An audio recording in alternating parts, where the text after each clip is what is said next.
Yōkichi et les fantômes.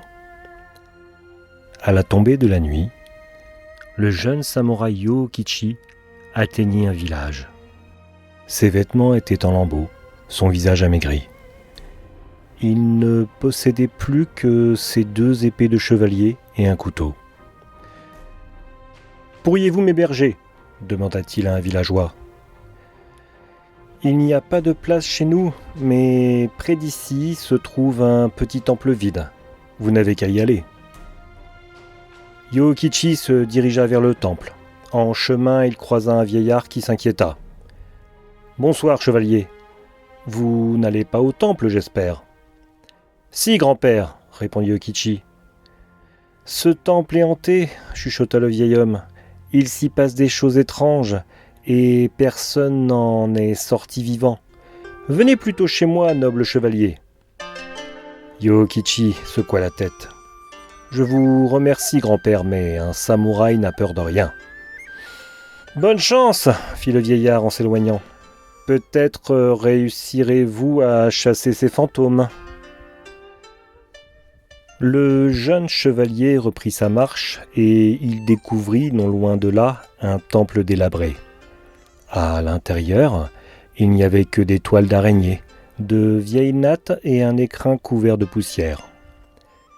Yōkichi s'allongea sur le sol, ses 2 épées à portée de la main, et il se promit de garder les yeux ouverts.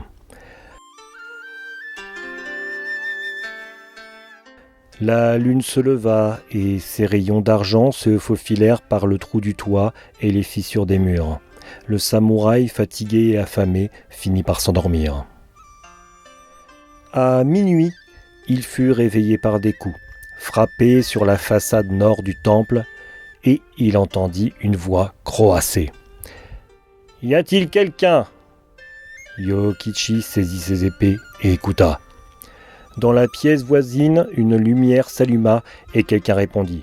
« Je suis le long, le déchiré, l'innocent emprisonné. Qui est là ?»« Je suis le brillant, l'arqué, celui qui s'est perdu dans les buissons. Puis-je entrer ?» croissa le visiteur. « Sois le bienvenu, » dit l'hôte. Et la lumière s'éteignit. Soudain, des coups retentirent au sud du temple. La lumière s'alluma et une voix nasillarde se fit entendre. « Y a-t-il quelqu'un ? Je suis le fin, l'édenté, celui qui a été pendu à une branche. Puis-je entrer ? » ?»« Sois le bienvenu, » dit l'hôte. Et la lumière s'éteignit. Peu après, on frappa sur la façade est du temple. La lumière s'alluma et une voix grave haleta. « Y a-t-il quelqu'un ? Je suis le nu, le blanc, celui qui n'a été enterré qu'à moitié. Puis-je entrer ? » ?»« Sois le bienvenu, » dit l'hôte, et la lumière s'éteignit. Enfin, on heurta la façade ouest du temple, la lumière s'alluma et un nouveau visiteur glouglouta. « Y a-t-il quelqu'un ? Je suis le ventru, l'insatiable, celui qu'on a noyé dans l'étang. Puis-je entrer ? » ?»« Sois le bienvenu, » dit l'hôte. Yōkichi restait à l'écoute. Il entendait des voix, des rires, des bruits de vaisselle. Tout à coup, l'hôte prit la parole. « Nous allons bien nous amuser car un chevalier dort dans le temple. » Et tous applaudirent en ricanant méchamment. Le jeune samouraï se leva d'un bond. Un sifflement strident vrilla bientôt ses tympans, et un trait rouge apparut en tourbillonnant. « Halte !» ordonna Yōkichi. « Dis-moi qui je suis ou je t'étrangle !» clignota le trait, couleur sang. « Qui tu es ?» fit le samouraï, le long, le déchiré, l'innocent emprisonné. À ces mots, le trait vibra et disparut.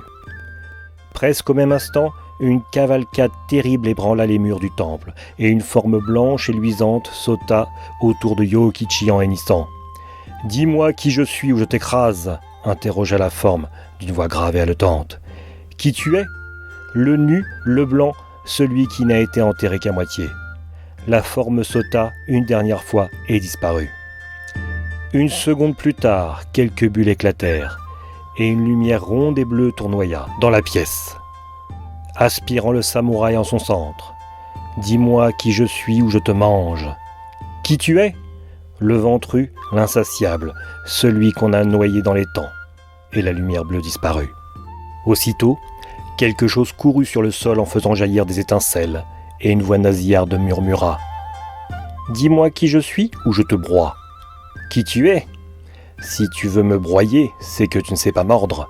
Tu es le fin l'édenté, celui qui a été pendu à une branche. » Et le fantôme s'évanouit. Yokichi réfléchit. Il manquait un des visiteurs. Qui était-il ? Plus moyen de s'en souvenir. Il allait mourir à cause d'un oubli. Un battement d'ailes traversa la pièce, un claquement de bec se fit entendre. Un croissant brillant et multicolore apparut, et une voix croassa. « Dis-moi qui je suis, ou je te chatouille jusqu'à ce que tu meures. » « Qui tu es ? Le premier visiteur, bien sûr. » Le croissant lui chatouilla le nez, et le samouraï éternua violemment. « Tu es le brillant, l'arqué, celui qui s'est perdu dans les buissons, » s'écria Yokichi. Et le dernier fantôme disparut.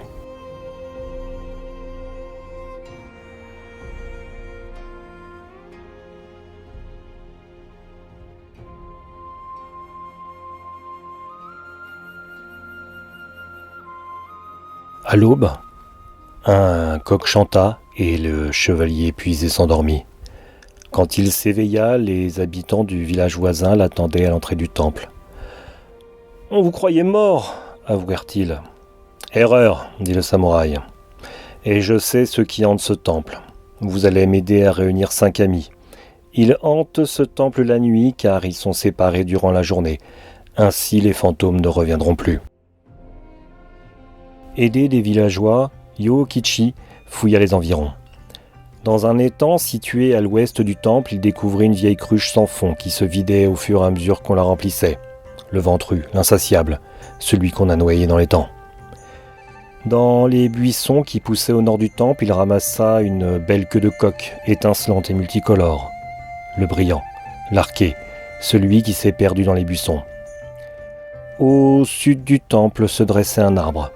Yokichi finit par apercevoir au sommet un vieux peigne sans dents, le fin, l'édenté, celui qui a été pendu à une branche.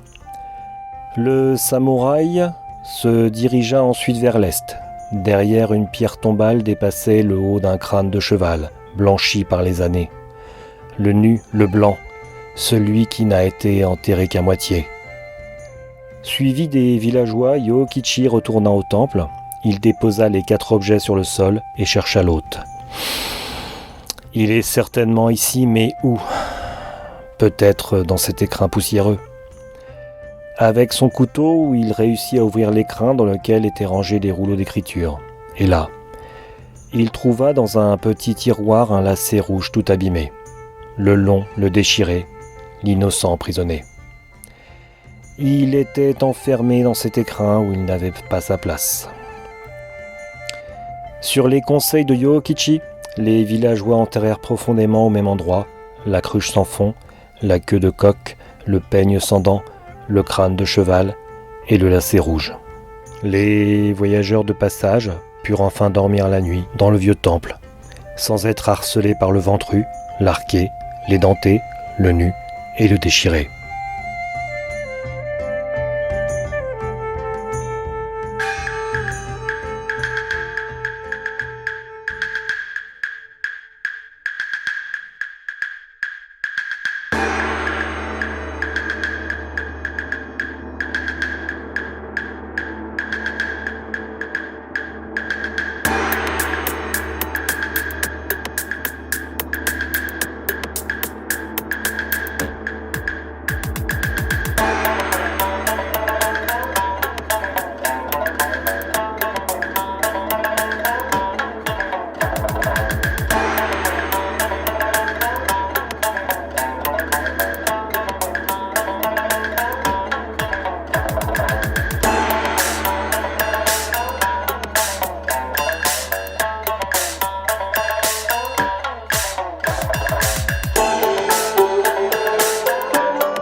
galaxypop.fr, la pop culture jusqu'au bout des ondes.